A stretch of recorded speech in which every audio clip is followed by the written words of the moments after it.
안녕하세요. 저희는 천연 방부제 실험으로 과학탐구 발표회를 준비한 에코스피어 팀입니다. 먼저 탐구를 하게 된 동기는 여름철에 식품이 상하기 쉽기 때문에 천연 방부제의 부패 방지 효과를 활용하여 어떤 재료가 효과가 잘 나타나는지를 알아보고 싶어 탐구를 진행했고, 시중에서 판매되는 방부제는 여러 가지 부작용을 일으킬 수 있기 때문에 부패 방지 효과가 가장 잘 발현되는 천연 방부제의 재료를 탐구해볼 필요가 있었다고 생각했습니다. 먼저 천연 방부제를 만들기 위해선 방부제가 없는 돼지고기과 천연 방부제가 들어간 실험관이 필요합니다. 천연 방부제를 만드는 과정은 꿀과 정제수를 2대1 비율로 멸균 비코에 담고 잘 섞습니다. 그리고 혼합물을 멸균용 비코에 옮겨 넣습니다. 천연 방부제 사용 방법은 실험식품 표면에 분사하거나 식품과 혼합하여 코팅 형태로 적용 가능하게 분사합니다. 꿀 방부제 실험 과정은 까망베르 체제 2개에 하나는 방부제를 넣지 않고 나머지 실험용 치즈에는 천연 방부제를 첨가시킵니다. 실온에서 48시간 동안 숙성시킵니다. 숙성 후 치즈에 있는 곰팡이 또는 세균을 동화시켜 수가로 숙성시킵니다. 이처럼 꿀 방부제 실험을 했는데 대주군에서 방부 효과가 나타나지 않았고 실험군에서도 방부 효과가 나타나지 않았기에 꿀 방부제 실험이 실패하였는데, 추가적인 실험을 해보기 위해 실험군과 대주군에 세균이 생긴 것인지 아니면 곰팡이가 생긴 것인지 알아보려고 세균을 점화시킨 후 그람 염색법을 통해 실험군과 대주군에 있는 검은 부분을 점화시켜 검색했습니다. 염색된 물질을 미세 현미경으로 관찰하여 양성인지 음성인지 혹은 염색이 되는지 안 되는지 여부에 따라 곰팡이인지 세균인지를 관찰했습니다. 미세 현미경으로 관찰해본 결과 세균이 아닌 곰팡이로 검출되었습니다.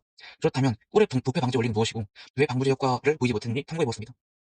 먼저 꿀은 단순히 당분이 많은 달콤한 식품이 아니라 과학적 특성을 바탕으로 한 천연 방부제입니다.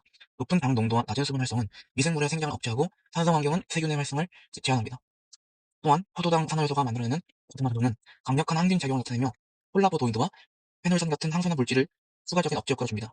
이러한 요소들이 종합적으로 작용해 꿀은 음식의 부패를 늦추고 안전성을 높이는 역할을 합니다. 그러나 꿀의 방부 효과는 높은 당 농도, 낮은 수분 활성, 산성 환경, 고산화수소 생성 등에 의해 나타납니다. 그러나 조건이 맞지 않으면 실패할 수도 있습니다. 꿀이 희석되거나 수분이 많아지면 쌈투압 효과가 줄고 pH가 중화되면 산성 억제가 사라집니다. 또한 가열이나 빈 누출로 효소 활성이 떨어지고 내성 미생물이나 외부 오염이 개입하면 부패가 일어납니다. 따라서 꿀의 방부 효과는 화학적 특성과 실험 조건이 제대로 유지될 때만 안정적으로 발휘됩니다.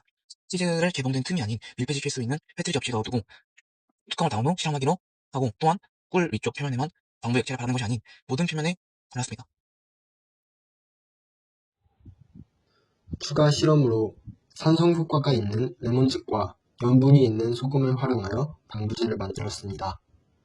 재료로는 레몬즙, 소금, 정제수, 체다치즈, 까망베르 치즈, 멸균된 유리병과 페트리 접시, 비커, 스포이드, 저울, 그리고 실험 안전을 위해 위생 마스크와 장갑을 준비하였습니다.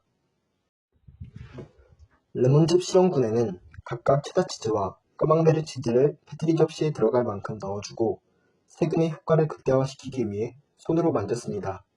그리고 22ml의 레몬즙을 모든 표면에 뿌려주었습니다. 똑같이 소금물 실험군에는 레몬즙과 같은 농도로 소금물을 만들고 페트리 접시 안에 손으로 만진 체다치즈와 까망베르 치즈 모든 표면에 용액을 분사하였습니다. 대조군에는 손으로 만진 치즈를 각각 페트리 접시에 넣고 35도 환경에서 48시간 숙성시켰습니다.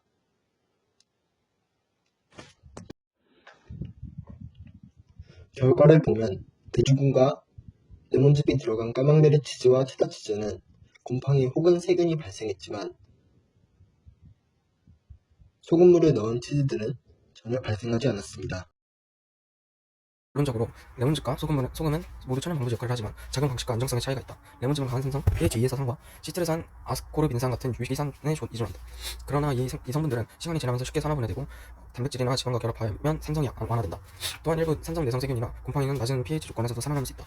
따라서 레몬즙의 방부 효과는 환경과 농도에 크게 좌우된다.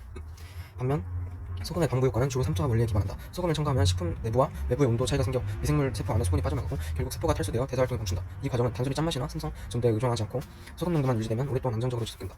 게다가 높은 염 농도는 단백질 구조를 변성시키고 효소 활성을 저해해 미생물 생존은 근본적으로 방해한다. 결국 레몬즙은 조건에 따라 효과가 흔들리는 산성 기반의 방부제라면 소금은 농도만 확보되면 강력하고 안정적인 상투압 억제 효과를 내는 방부제를 할 수 있다. 이러한 차이 때문에 소금이 레몬즙보다 훨씬 부패 방지 효과를 낸다.